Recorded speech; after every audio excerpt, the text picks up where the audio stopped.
catch it, let me catch it once again.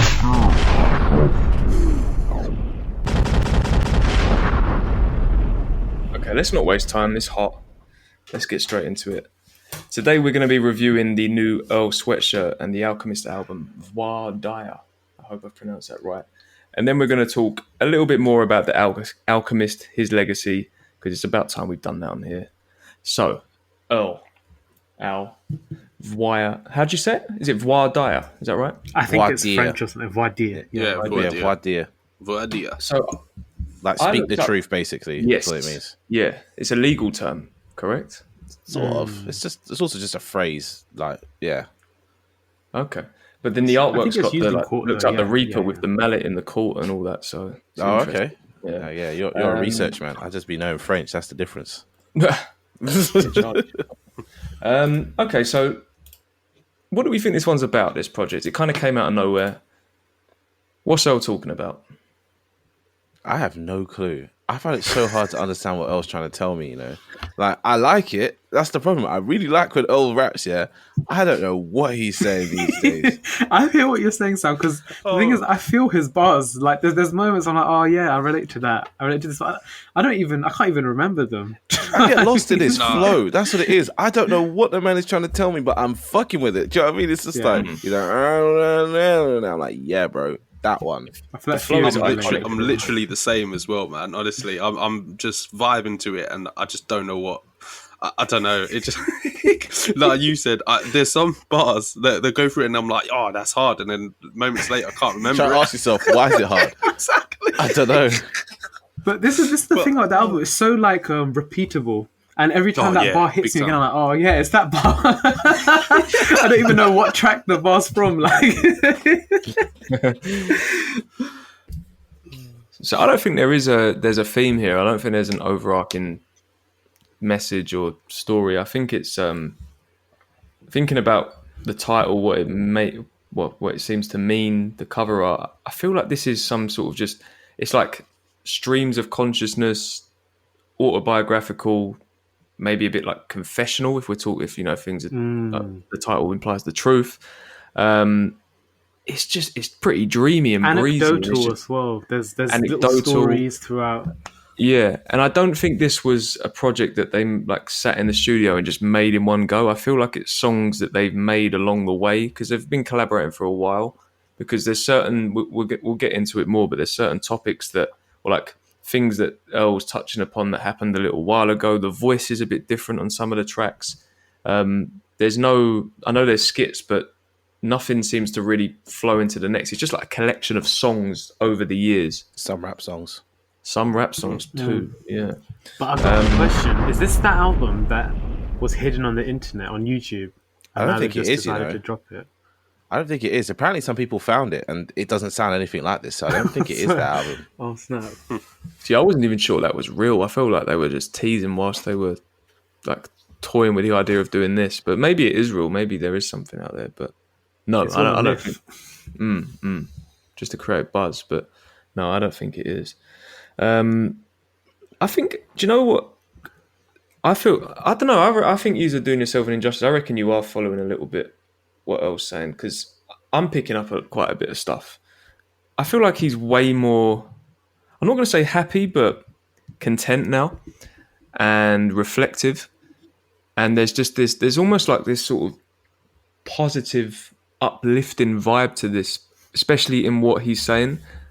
I know his if you like really listen to what he's saying, I know the delivery maybe comes across a different way. Some of the beats are a little bit more melancholy, but if you actually listen to what he's speaking upon, I think he's in a better place, certainly than he was with some rap songs and Feet of Clay. Well, like some of these bars are like Jesus. mixtape braggadocious, like rap bars, aren't they?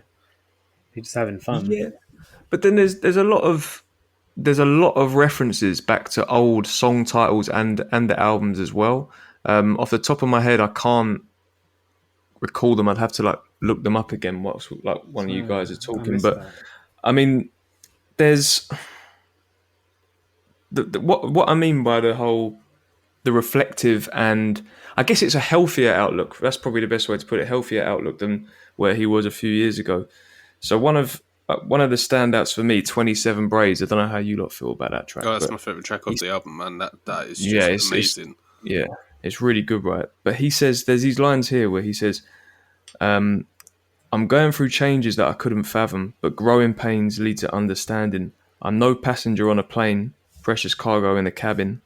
My whole take on baggage just ain't the same." To me, that is just It's wise, isn't it? yeah. It's what we were So- saying yeah, about wise, sick. that's the Yeah, word. It's Yeah, yeah. wise. A lot of wisdom, and where I felt that if you look at I don't like shit, I don't go. What was it? I don't like shit, I don't go outside, or something like that. Yeah. That was a gloomy album, and he was dealing with grief, as the title suggested on one of the tracks on that album. But there was clarity there. It was polished in comparison to what follows. So like some rap songs was like he was in the eye of the storm, and that storm being depression and grief and trauma and all that. Because that was a very raw album. I mean, Feet of Clay was just like the depths of the abyss. I mean, I don't even go back to that one. It's so hard to listen to. I feel like he's kind of come out of that storm now, and he's in a place between where he was in the early part of his career and then that sort of muddled middle phase, that raw, almost incomprehensible phase, where now we're getting, like Kieran said, these wise takes on his But past. I think it isn't just wisdom, is it? Like compared to that Jill track that you just shared in the group as well, he released in June, I think. So it is. It's just sounding like upbeat, positive music now. Yeah, that one. Yeah, what's it called again? That song. Why It's a don't you long forget? title. Oh shit! Something about Danity Kane. Is it something like that? No. What is it? No, I think you're right. Is it? Yeah. Yeah. Yeah. It sounds more playful. That one. Sounds like a. I need to find it now. Someone talk whilst I find the name of this single. No one's going to talk, but I'll just say some shit either way. Yeah, I don't know. Earl seems like he's in a better place right now, but I don't think he's ever been in a good place in his whole kind of career. Like Sick sounded like he was happy, but there were some moments where he dipped up and down. And I'd arguably say this is his first album where he's like comfortable rapping. Like I don't feel like there's any point where he feels like he's stretching himself or saying something crazy, if you know what I mean. Yeah, I know what you mean. That's why I said breezy. It's he's not.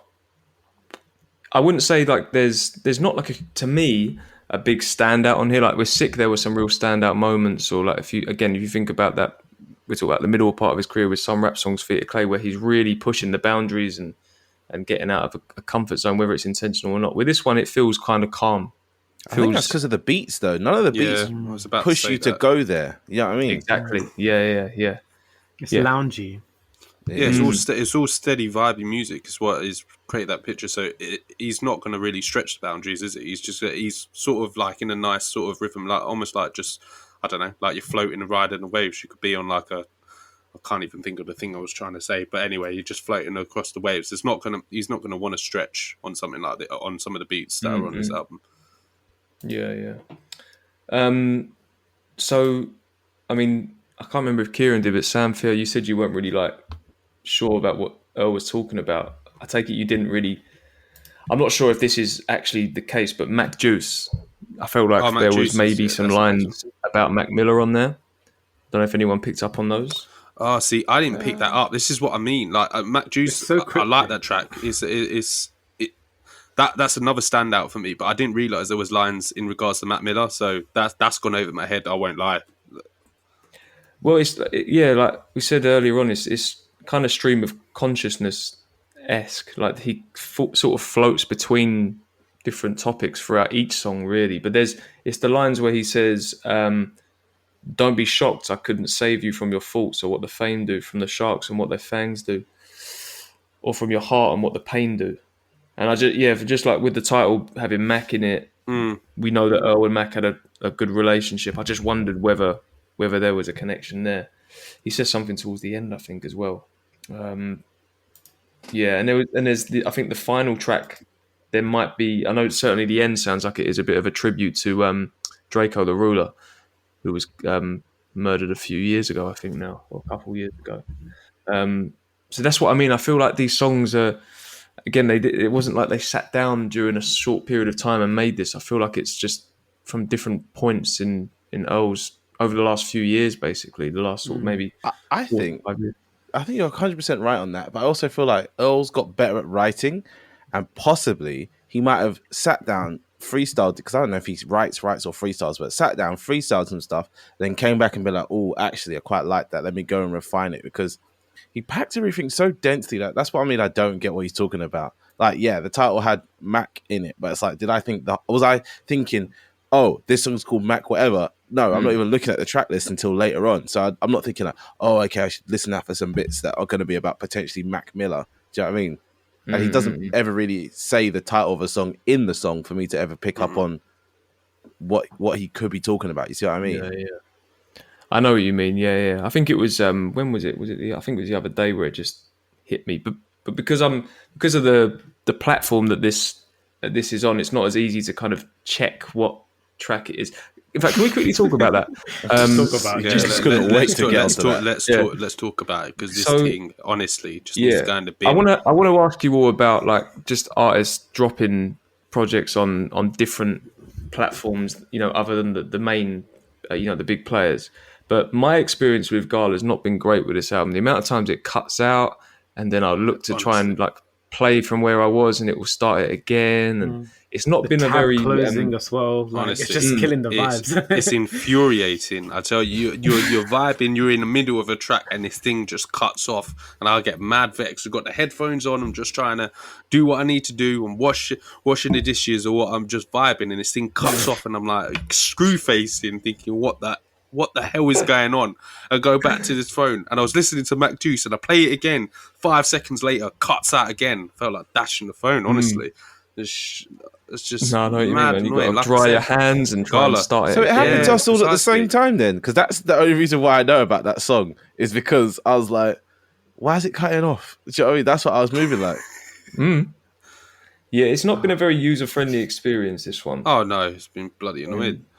Stick to bingo. And I don't think it has. Do But I wonder if music. it's affected like the listening experience for people, and maybe I don't know. I'm not sure what the sort of mass response is to this, how it's being received and that. But I don't want to it'd be be like all interesting to know. negative though. I It's feel a like crypto thing, though. the visuals look nice on it. Oh, the It's cool visuals that are every hard. Don't track get me has a wrong. artwork. Yeah. They all Yeah. move as well. It's quite smart. But Yeah, the you're platforms are crypto things. So I think they get paid more. You can get paid to listen to it. I don't really know exactly how it works, but It sounds like the thing is, I keep reading it and I think, oh, that sounds kind of cool, but I don't know if I'm invested enough to even like want to work out what's going on to do something. I with haven't it. bothered. But I already know about the blockchain, the GALA blockchain, and all that kind of stuff. I don't want to get too much into this on the podcast, but yeah. So I was like, oh, okay. I didn't know they had a music thing, but it's not the best. It's really not the best. It's not what they're focused on.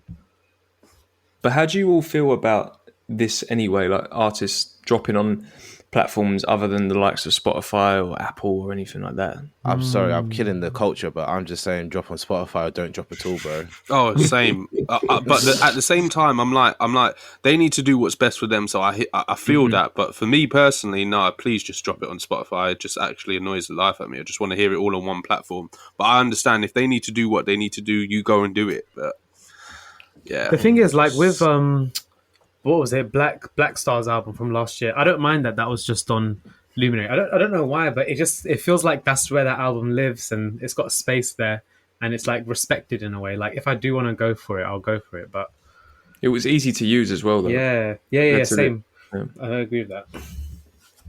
Yeah. No, I know what you mean. But there's been times where I'm like, I want this to just drop on Spotify just to make it easier. Every day But, I'm searching on Spotify to check if it's there. And I'm like, right, okay, it's not. Like that made me delay listening to it, you know, because I was like, what the fuck is this GALA music thing? I was like, oh, I guess I have to listen to it on there. Listen to it on there. I was like, this thing is annoying. And then every day since, I'm like, is it on Spotify? Is it on Spotify? And all that's on there is the Trust fucking me, I'm mic checking. track.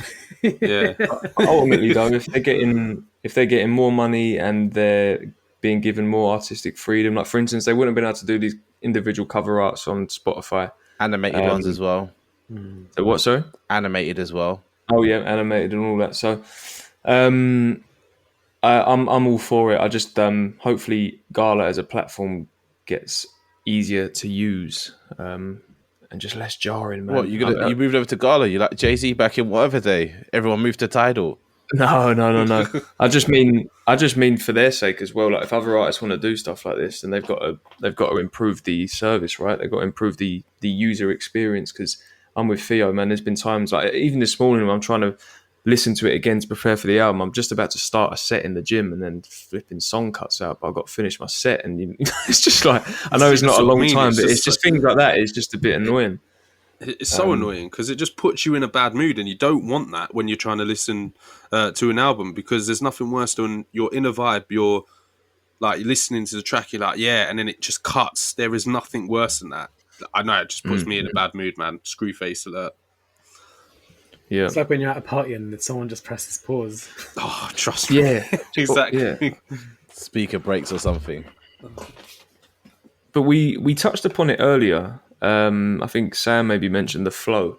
At this point, like Earl's got to have one of the most distinctive and iconic flows and voices, right? Like the impact and the influence is incredible. I feel like he's imitated so much as well, though. Like, Yes. from Mike especially. But Mike is good as he is. But I feel like even just the feature, like I swear that's a flow that Earl's used before. I think that I think it's a bit of both. I feel like Earl maybe discovered Mike and that whole crew, and is kind of his style's adapted a little bit from being around them. But you can hear his present sound, but also his earlier sound in the likes of Mike and Marvy, and that whole scene of rappers. But Mike's definitely the standout of that generation. But how do we feel about his feature on here? I don't like it. Oh, do I you don't not? like it. It feels out of place. I'm I'm glad it comes out like it's on the album early, because it took me out of the album when I first heard it. Like, you said something though on WhatsApp. You said something about his verse that it made me laugh out loud. When I I don't read it. remember what I said. Said, Remind me. I can remember, but you said the skit at the end is more on beat than Mike's verse. Oh yeah, exactly. But that's actually ridiculous, man, because he's actually catching such a good pocket with his rhymes. That is mad. Was he? I think it almost was, sounds like a different song. He's rapping so different on it, like flow wise, that it sounds like a different. I love beat it, to me. man. They It's turned the like beat off classic 5 Mike. minutes before you got in the studio and just said guess like that. That man's not rapping on the beat. I don't know what you lot are talking about. I remember what I said now. That's what I was trying to say. What I was saying, because I'm trying to be more nice now. I was saying like, oh, that song takes me out. I'm glad it gets out of the way early. But yeah, now you reminded me. That flow is rubbish. That's funny. Though. No, do you know what? I'm with Kieran. I quite like it, but I get it. When I first heard it, I was like, what is going on here? Has there been a beat switch? It was just completely different. But I'm okay with it now. It's not his best verse this year, or his best feature. Sorry, that one on Blessings. That Alchemist EP. That verse is crazy. Yeah, that verse. So you're trying to tell me this is the pinnacle of rap? Like this is what everyone should aspire to do: is rap 4 seconds before the beat. Why are we dissing it like that? I'm asking the questions. No one said that. I is actually too think it's much, quite man. good, says everybody. I don't think it is. So tell me why it is good. Oh my god. Kieran, do you want to go? I actually can't. Bro, you need to just listen to the rhyme scheme, the way he's catching the pockets with that, like A rhyme. Nah, man, he ain't got no pockets. He's in a straight lycra swimsuit. There's no pockets.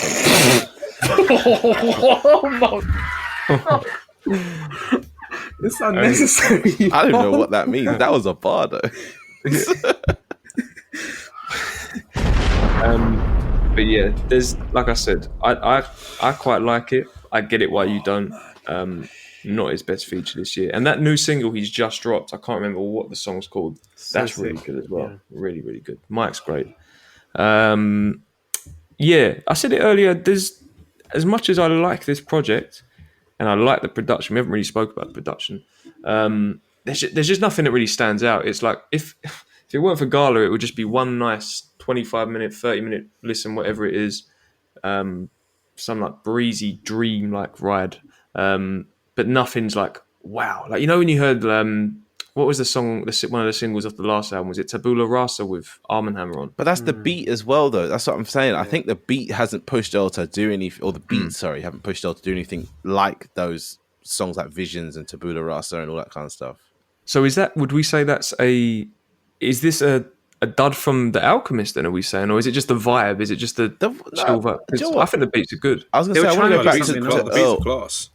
Yeah, I was gonna say I want to go back to Earl and his flow. Like you're saying, that Earl's flow is unique and stuff. Earl actually becomes like a stronger and better version of himself in this comfortable space that Alchemist has created, as opposed to some rap songs where he's doing all this weird experimental shit and he doesn't know what he's doing. You know what I mean? He's all over the place. So Earl's getting better on this, and I think Alchemist is better, but he kind of just, as a more conscious producer, he's not always trying to make the craziest beat to get the maddest out of an artist, even though he probably could have. I don't think he was like in those sessions like, oh yeah, I want to push Earl, I want to get the best out of him. He's like, let me get him to trust me with this project, and next project I'll start. Do you know what I mean? Trying to. It makes me think of test it. the Larry June project, because I feel like that's possibly Alchemist's best produced album that I've heard, and I think it's because he Whatever. kind of. Well, I definitely think it's one of his best.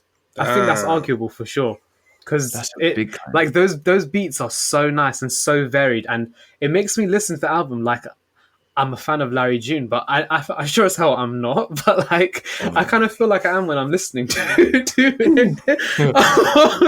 I didn't mean it to come out rude, but you know what I mean? Like this whole year I've been like, why am I going to listen to a Larry June album? But What's wrong with Larry June? I don't know, who is he now? I get what Kieran's saying. No, like, how do I you get, I get what you mean, Kieran. I'm not Alchemist kind even of trying to be rude. Like, why am I?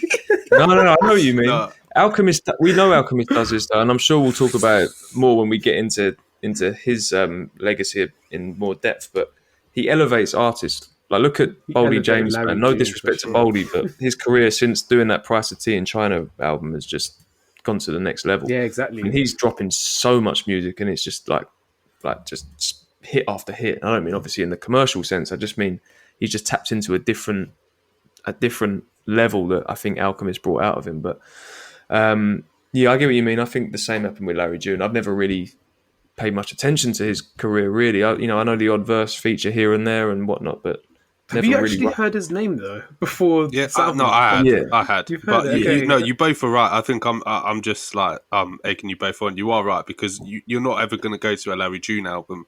Alchemist elevated that album massively. Like I am now, though. I am now. That's the thing because Yeah. Larry June actually holds his weight on that though. That's the thing. It's like he listened to the beats and thought, oh yeah, I have to raise my game on something like this, and that's like you said, Sean. That's what the Alchemist does. So when Larry June drops again, you'll be interested to hear what he's got. Because Larry June's apparently got a project coming with Cardo, because he's already I think they collaborate quite often anyway, or like he's been on a few of Cardo's beats, but they've got a full project coming. So I want to hear that, man. Okay, should we? Anything else to say about the album, or should we get into favorite tracks, score, and then move on to Uncle Al? I like the fact that I was sticking to his form though with the shortness of the album. Like you don't need to do too much. Just make it 10 tracks ish. He's one of those hour, guys. He and doesn't need to make a full song as well. Like he can just drop a verse and leave it. It sounds so complete. no need for choruses, all that kind of stuff. Like I'm glad he's crazy. sticking to what works for him, because a lot of people, especially, I don't know if Earl's actually signed to a record label like that, but they'll be like, "Where's the hook? Where's the song people can dance to? Where's this? Where's that?" And he's just like, "Now, fuck you. One decent verse and I'm out." Although that Vin Scully hook's quite cool. I like that one. That's got a nice little hook to it. But no, I agree with you. I think Earl says so much within his verses that he doesn't need to drop anything more than like a 2-minute song, or some of these I think are even less than that. But at the same time as well, with this style, this kind of free flowing, stream of consciousness style, I reckon that can get a little bit. If say these were like 3-4 minute songs and there was 15 of them, I feel like it would weigh you down, and you'd have no chance of following. But like MF Doom managed to pull off songs like that. He did, but I feel like, and this is why I speak so highly of Billy Woods and that album that came out this year, Maps, because I feel like with what Doom and what Billy Woods do is, yes, they have that style, but then there's, like, if you think about Mad Villainy, there is a concept there, and the skits all work within that. So even if Doom's going off and talking about some randomness, it comes back to whatever the concept is within that track, and then that will lead into the next. So there's something there that's keeping it together. Whereas with this, it just feels like this happened on that day. I'm going to rap about that, but I'm thinking about this because that's just reminding me of that. And do you know what I mean? It's kind of like all over the place in the nicest way possible. Yeah. And I think Earl's capable of that as well. I feel like Earl could do a concept album with this style, but there would have to be a bit more structure, I think. But yeah, if he's going to do this, then keep him coming with this conciseness. Because I also think Earl needs to have like some kind of not like a traumatic life-changing event, but a life-changing event before we get the new version of Earl. So like having a child or something like that. No, man, like something that changes him as a person. Like he's just been living like ever since he got out of wherever he got out of. He's just been like smoking weed and growing his dreads. Like that's all he's been doing. He's talking about the kid. He's got a kid. He's got a kid. Yeah, it's on the album. On he talks about 27 Braids. He says something about he needs to pattern up. But then he touches on it on 27 Braids. Yeah. No, because he touches on 27 Braids and then it goes on Matt. Now I was about to say Matt Comey like an idiot, but anyway, it's what is it called again? It's the heat. The heat's dehydrated my brain, man. All I'm saying is, Earl's gonna get to where he's gonna get to when he has something happen to him that's worth talking about. I guess.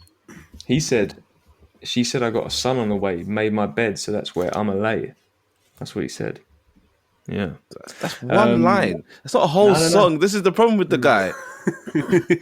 Half a line for anything. He says he's a lot. saying cool stuff on that new single though. That drill one. I don't know what he's talking about, but it sounds different. Oh, that's called Making the Band, by the way. But it says Danity Kane in brackets, so I did remember correctly. Oh yeah. I don't think Earl needs to go through any more, man. Didn't he lose his dad and his uncle and his grandma? I just want more. I want deep wisdom, you know. I want him to tell me some stuff like I didn't know. More wisdom. More of this. Okay, favorite tracks. Who wants to go first? I'll go first. 27 Braids, Mac, Juices, and is it Jeb? I can't remember now. Yes, Jeb. Yeah. Yes. Yeah. Those are three. Yeah. Kieran? Mac, Juice, Sirius Black, and Dead Zone. That's the one with the piano, right? Yeah. That one just always gets me. The flow's so good as well. I'm on my own thing, clearly, because for me, it is All the Small Things. Actually, wait, where's my little list gone? Sam, you're on Century, innit? No. All the Small Things, My Brother the Wind, and Mac Juice. That's mine. Okay. I'm surprised no one's with me on those. Say all the small things. I can't help but think Blink in my head. Yeah. Oh, sorry. No, I've got Jeb. Jeb's my favourite. Jeb takes me to that. That's like, wow. In fact, Alchemist is kind of in his Jay Dilla bag with that one, I think, would that be? But 27 Braids and All the Small Things. That's my three. I also want to shout out Vince Scully as well, because that was the first song. I know it's only like a couple songs into it. I was like, oh, this is sounding nice. Oh, it's hard. I love it. Okay, scores. Theo. Oh, wow. God. You know what? I'm just going to... Yeah, no, I like it, but like you said, there's no standout track, so I'm just going in at a 7.8. Okay. Kieran? My God, man. That's crazy. I feel like this is your least favourite part of any episode. It's like a score. No, I'm just shocked at your score. Like, mine was 9.1. I don't know what's going on. No, I like it. It's confirming my thoughts. This Earl Sweatshirt's a high level, man. You can't be giving him less than like 4.5. What did Theo say again? Sorry, 7.3. Theo said some rubbish. Like, I can't lie, man. You know this album is a good experience. How are you going to give it that? You said 9.1. It's decent. You said 9.1 though. It's got I stand by my rating, to be honest with you. Yeah, it's almost you can raise that up to an 8, and it's a good solid project, and it is good, but I can't give it a 9. I'm sorry. That's what Pitchfork's saying. Pitchfork is saying 9. You're following Pitchfork. I'm just comparing you to them now. Really? Pitchfork gave it a 9. Oh, no. Pitchfork gave it a 7.8. This is the second time Theo's been matching with Pitchfork. Whoa. Theo's music is different. And he said he stopped reading it a couple weeks ago. Yeah, I don't read Sam, what's your Pitchfork. score? Huh? What's your score? My score? I'm coming in at a calm 8.5. Wow. The same level as Sick, Wow. I think, or what I rated Sick. I think I rated Sick about 8.5, 8 point whatever. But yeah, no, I think it's a great album. But I think the real problem is, for me to get to that 9 mark, I have to have something that's impressive. And Earl by himself is impressive, yes. Alchemist by himself is impressive. So I thought when they came together, it was going to blow my mind. It didn't. But I was very happy with what I received. So, yeah. And it would have been an 8.7, but the GALA thing made the experience worse. So I just 2 cents for that one. Yeah, I'm closer to Theo. I've got an 8. But in my system, 8 is great. Like anything That's around what that I mean. 8 mark. That's is what a I'm great saying. album. That's what I don't know why we're moving. We're moving Theo, you've different. got a different system to Sean. I can't lie. No. What do you mean different system to short? No. Because hear me out. 7 is good. When you get into the 8s, you can round it up to an 8. That's a great album. Like a 9 has to be. If you're in the 9 level, I have to be like, I don't know, this is the gassed best and album ever. mesmerized. Yeah, it's got to like get me off my chair and just like send me off to overdrive. And I can't say Throwing the that headphones across the room. yeah, and I can't say that this album did that. Not that it's a bad album. It's not a bad album at all. It just didn't do that for me, so I have to rate it like that. I feel you because that's what I was thinking. But when I got to the 8.5 number, I was actually quite happy with that number, if that makes sense. I was like, yeah, this is edging closer to something where you'll look back and go, actually, this is a really good project. But I think that, the times we're in right now, because there's no hit song, there's no song to bounce around to or go mad to, people are like, it's all right. And I'm like, nah, this is actually really good. And I haven't even digested it yet. Like, we're breaking our own rules here. Like, I feel like I could have sat with this for another 6 weeks before I spoke about it. When we get to the end of awards, you might feel me. I might be saying, "Nah, this album's like an 8.9 going across the 9." I feel like I haven't sat with it long enough, but that's Gala's problem. Do you know why my It puts me in a bad mood. I'm telling you, when it comes out on if it comes out on Spotify and I can just properly listen, you might feel that I've got a higher rating. I think that's probably part of Sam's how I would be feel. higher So as well bad. if it was on Spotify. So. Yeah. I was going to say, give Sam a couple of weeks and you actually pick up on a bar. How can you say Earl needs to have a kid when he's like... Leave me alone. Leave me alone. Don't talk down on my name, man. Like, what the fuck I'm doing. Listen, I haven't enjoyed an album as much as this album. Oh yeah, that's why my rating's so high. That's a fact. That's a fact. Yeah, I actually really like this album. Makes me feel good. Hang on. In more than... Oh, no, you said what you said. I enjoy it. I enjoy it. I knew what you were going to say, Sean, because he's rated one higher. But Oh, has he? Oh, yeah, he has. So I'm just calling What that was out. it? Was but- it? The Was it Travis WhatsApp Scott? group does not back up what you're saying. Oh Does not back that up. no! Why So have you done this when to you're my saying man? it's the highest rated album, and I'm thinking, no, you've rated something higher than that, much higher. in the So- group. Oh, are you talking about Magic 2, Theo? yeah, of course I'm talking about Magic too. Magic 2 was a mess. Like, Sean wasn't there. We just leave. So we all gave that a 10 and left it. That was Oh, different. yeah, you The said it gas was was crazy on that one. The gas was Okay. real. That Black was undefeated. Okay, let's talk about someone that we mention often, but I don't think we've really spoken about in length before.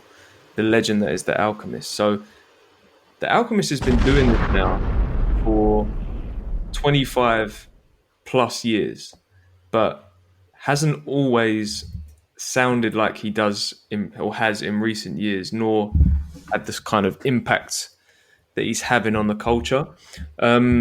I don't know how much we've all like listened to or just like are familiar with his discography, but have we all got like a moment or a period in time when we kind of noticed the shift in his sound and maybe other aspects to his career? $500 ounces. That's what I'm gonna say. Are you like on a personal level? Like you mean that's the one that hit for you? That's when I realized Alchemist was actually worth my time. Oh wow, what? Can't be, No further I can questions, understand what he's saying, though, you know, because No, that further beat is questions. crazy. the beat is crazy, but no. Theo, Uh, moving on. no, it was round the Griselda scene. Maybe something from Lulu, like Conway's Lulu. Like that's when Ooh, or that's even a before good that. sound. Before Sam's, that's crazy. Yeah, or even something even before that. It was the Griselda period that I was like, obviously Alchemist, like he's been doing it for so long, but that change was that Griselda scene. I was like, oh, okay, this is something like stand out different, and he was just getting into his bag. Then it was just like just not that he wasn't in his bag, but there was a certain shift and there was a certain difference that was clear. Right. Okay. Damn. Okay.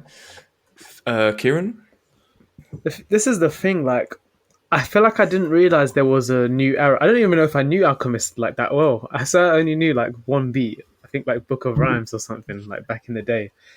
And then like I swear I listened to Currency's project with Alchemist. I can't remember what it's called though. Currency Coupe or what? Rings a bell. I'm trying to think which one because they've had a It's that grey what? I think it's their first Covert Coupe. Covert Coupe. So I listened. Yeah, I listened to that and. I guess I didn't really register Alchemist, but I definitely thought the production was amazing on that. Wow. But like Theo said, it was the Lulu where his name was like, oh yeah, now he's making full projects and this whole Griselda movement as well. It sounds like he's coordinating the sound. I guess he didn't really. I think it's more like a Derringer thing, but he's definitely one of the main players in that Griselda movement. Okay. Yeah. I mean, it's all similar really. Real Time for me was like 2018, 2019 times when that Griselda sound and those artists were really starting to make waves, and things like Tanner Talk Free when Al was on there with things like Rubber Bands and Weight and the West Side Gun projects, and then I think it was definitely 2020. Like you mentioned Lulu, you mentioned $500 ounces off of Pray for Paris.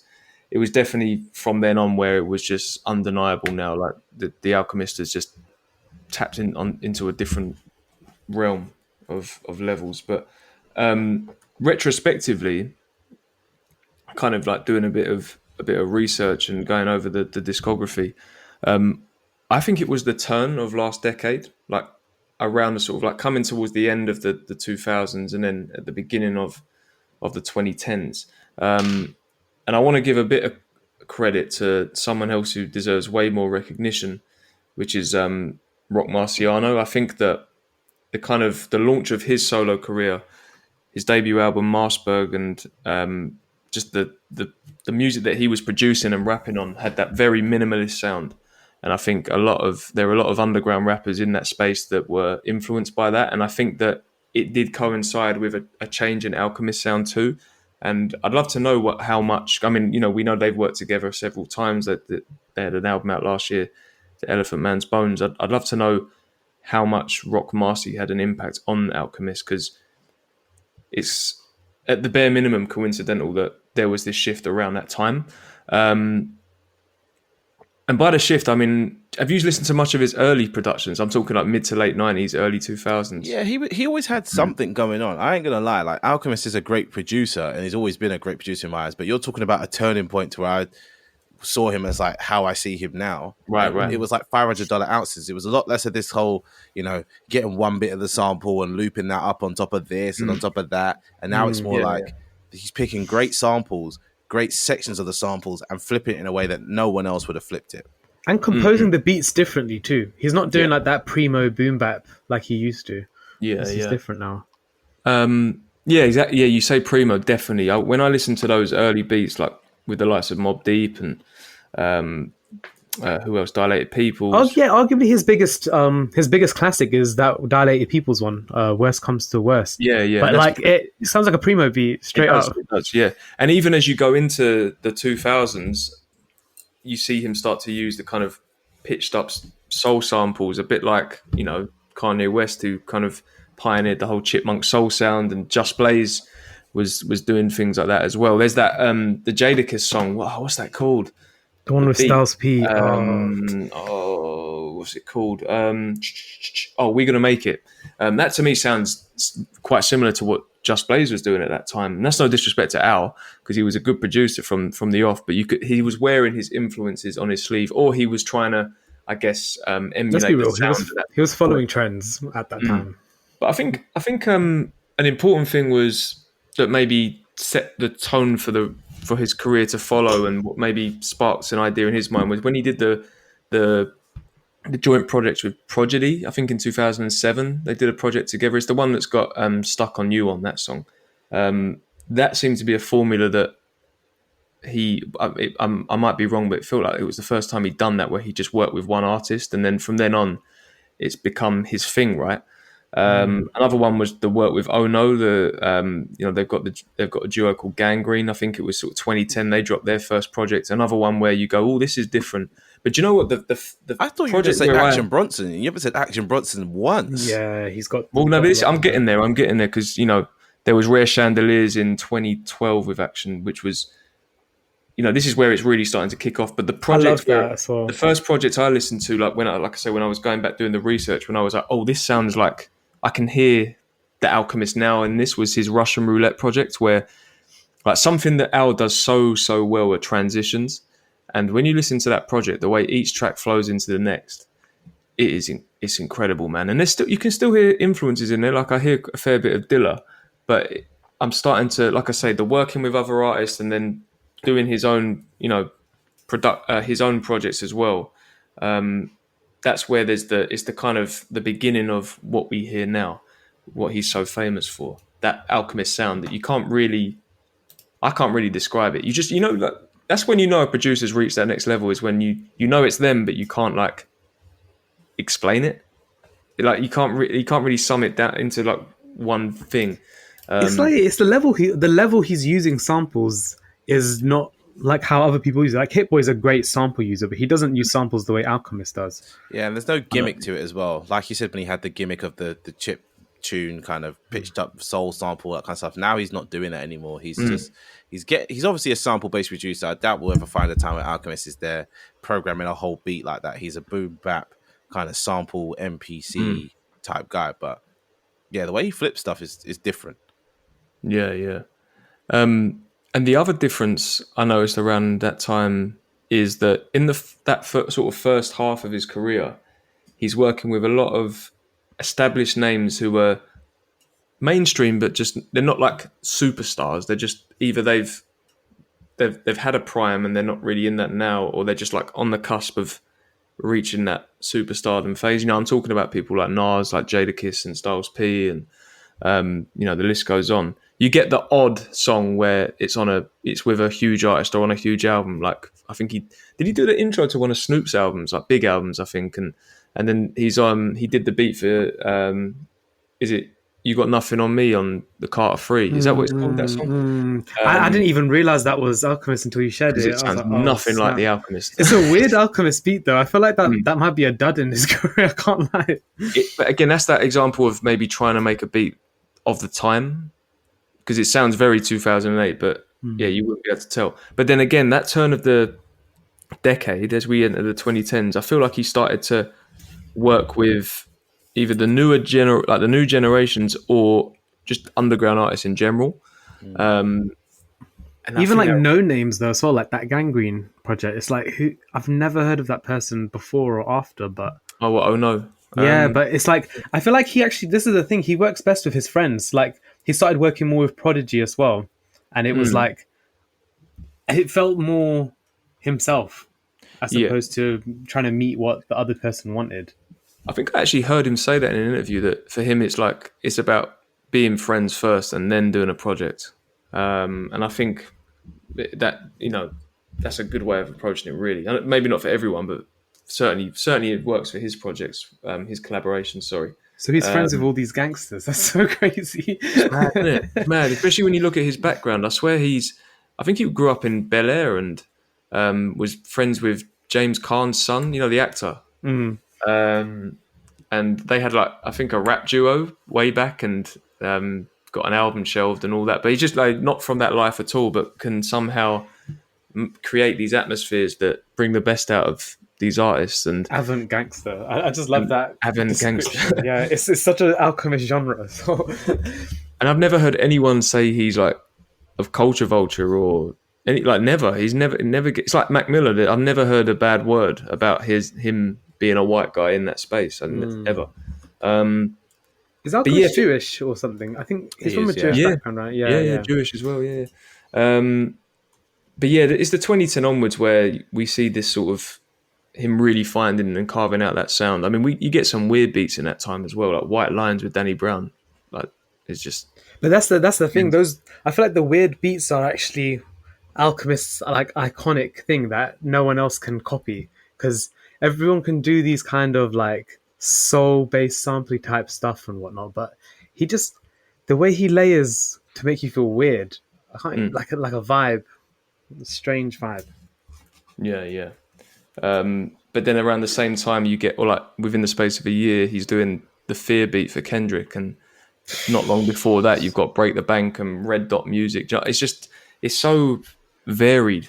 There's that Israeli Salad project as well. Sam, I swear you like that project from. Yeah, I did. Alchemist. Yeah, I did. Like I said, Alchemist has been on. I don't know if it's a run, but he's definitely been on something, right? He's been on like a good trajectory of making music. What that might translate into in the future or in the like grander kind of vision of his career, I don't know. But so far, he's doing fantastic in my eyes. Like, yeah. Do you know what's interesting though? He's not got many duds. I have yet to hear a beat of his that I'm like, oh, this is rubbish. But I feel like he's improved for the big artists he collabs with. So like the Kendrick beat Fear, it's amazing and it feels very Alchemist. The other one, what's the one on Travis Scott's new album? That beat Lost is Forever. Yeah, like that's like the most A-list you can go right now. But it's so like Travis just wanted that, and then Travis adds his little basses in as well, and it just sounds incredible. It's a really great collab. And he did We Cry Together last year as well. So he's not just the majority of his music is with underground artists. It is with up and comers and the newer generations, which is probably what keeps him so consistent. Is you're constantly around hungry people, and that I guess forces you to up your game or stay at a certain level. But then every now and then you get a Travis song or a Kendrick song. It's a phenomenal career, really. I mean, we've kind of mentioned some of our favorite beats. So, was there anything that wasn't mentioned that people want to highlight? I know 500 Ounces has been said a few times, but I want to mention Daddy Kane. I feel like that beat is just crazy. It's the Rock Marciano one. The Elephant Man's Bones. The bass is just disgusting on that. Yeah, no, you're right. Ocean Prime with Boldy. That's a serious track, yeah. Yeah, that's a beautiful beat. That Larry June project as well. I'm not gonna lie. I just like the whole thing. I think the production is so clean. Yeah, me too. I mean, I don't know if you noticed, they did a little documentary on it, on the making of it, and they show where they recorded the album. It's like, I don't know if it's his place or they like rented out a condo or something like that. It's like right on the coast. I'm not surprised. Either LA or somewhere in California, I think, and it's beautiful, man. And the vibe is just so chill, and there's a few people that come through as well. But yeah, they just tap into these different frequencies and produce this music, man. It makes me think, like, where was he when he was recording these Boldy James albums? Like, I don't really want to. Or the Haram album. Haram. Whoa. Hey, that Benny Miles, that beat is scary, man. Disturbing music. So good. What else? I mean, Alfredo. Oh yeah, the intro to Alfredo is just incredible, iconic. Yeah. Another wild beat is it Brosface Brippler by Westside Gun it's got the Busta Rhymes feature on. Basically, Alchemist 2018 onwards is just like, it's just untouchable. Yeah, it's insane, absolutely insane. What was I going to ask you all? Oh yeah, if you could pick one artist you'd like him to do a collaboration with, whether it's an EP or a full length, who would it be? One artist. Do you want my honest thing, or do you want me to say like the one that sounds kind of cool? You can give two. No. Oh yeah, you can do two if you want, but yeah. Now I'm curious. I'd like to hear him do stuff with something like Dave or Gets, like a UK artist. Gets would be sick, you know. I can't Do you know lie. what I mean? It's like Dave Gets, or like some random underground UK rapper, just like that I've never heard of before, that just likes sample based beats. Because that's a different level of hunger there. Do you know what I mean? Like, especially because I think we've got some of the best rappers in the world over here, and we just don't get to hear them because they don't pop off. So yeah. I like that. Oh, I can't Who was the other imagine- person you were going to imagine say though? I hear that. That sounds. Oh, the safe that'd be option. amazing. Yeah. Oh, the safe option would have been someone like Snoop Dogg, or a classic rapper that's still alive, something like that. Oh no. The first one was better because I just can't imagine. I definitely can't imagine Gets on an Alchemist beat. Like I'm trying to because Gets he's got that grime flow, it's skippy. But then would the Alchemist change his? He would change. The his Alchemist style. has that in his bag, though. That's what I'm saying. I Yeah. want to hear. That's why I said a Dave or a Gets, like because Dave has done sample based beats before, but What I don't know. about Sims or Loyal Kana, That's who's a in that shout. hip hop? Loyal No, Kana Loyal would be a Kana would be shout. fire, man. Loyal Kana would be the Yeah. one. I think that's Definitely. probably already going to happen now. I'm talking about stuff that probably won't happen. Yeah. The Dave one's interesting as well. I like that. How about you, Kieran? I think I had one, but it changed today because I saw the trailer that Nas and Hit-Boy are probably doing their last collab, and I feel like a Nas album with Alchemist would actually be so crazy because they have good history with their collabs, and I feel like, but we haven't heard Nas on this new Alchemist, and I feel like it would bring that jazzy aspect of Nas as well, and just play around in the soul. I think it could be cool. Yeah, I think so as well. How about you, Theo? Well, I've got a sad one, and then Oh, yeah, go ahead. Oh no! We need something sad on the board. I ain't got nothing sad on the board. Oh, you don't even have to say the that would- name now because we know who he's talking. because that would just be incredible, and you know it would be incredible if Yeah. you were to get this Alchemist with, you know who I'm talking about. That'd just be that would just be like a chef's kiss. That's why, yeah. So that was one, and then I don't. Yeah, that would be incredible. It literally would, and you know, There's probably some listeners out there who are like, who are you talking about? So No. Mac No, Miller, yeah. Red Dot Music. Come on, Yeah, exactly. Damn. Red Dot Music You- is a you know it's Mac The Miller, way man. Mac's barring on that Exactly. track as well. I'm saying, Okay. and it's the way that Mac turned into such an artist. Could you imagine him now with the Alchemist? That's what I'm saying. It'd just be absolutely flipping incredible. Be It'd bring out the best unbelievable. like hip hop version of Mac. Yeah, for sure. exactly. It'd be phenomenal. And wasn't Mac working with people like Madlib, and he also apparently had a project like works with yeah. Pharrell. That just makes me yeah. more sad. Flipping. No, but I think the Madlib's gonna try and finish that. Oh, is he? album. Yeah. Maclib. Yeah. He was looking a bit gassed. Yeah, no, because man, he's gone too soon, man. Mac, jeez, oh, I need to hear that. I need It's to got hear a ring that. to it. Yeah, definitely. And then I don't know. The other one was kind of boring. I was just going to say like someone like J Cole. No, I don't want to hear J. Cole. No one wants to hear that. I don't remember when we Gee, spoke about man. J. But J. Cole is just ruining beats on repeat. Like I'm not. Why are we going here? No, you can't say that. No, but Theo's got onto something though. Johnny P's caddy is our little. Exactly, that's what I'm saying. I feel like I heard enough though. I heard enough of that. Oh collab. man, what is? Damn, Honestly, what's you going and on? you and Sam are just slating Cole these days. Is when you called him J Cole. I was like, Even what? Sean is as well. You know Sean's on this. No, this is yeah, kind of, but not to that extent. Just I don't know. Anyway, I love Cole. Mine is I said this like over a year ago when we spoke about this artist in length, and you got to hear me out. I want to hear the Alchemist work with Eminem. Let me tell you why. You don't even have to prove yourself. I think we all agree with it. Well, you agree? Yeah, wait, he just Yeah, wants to we see all- the we two all white agree. guys together. We get it. Oh shit!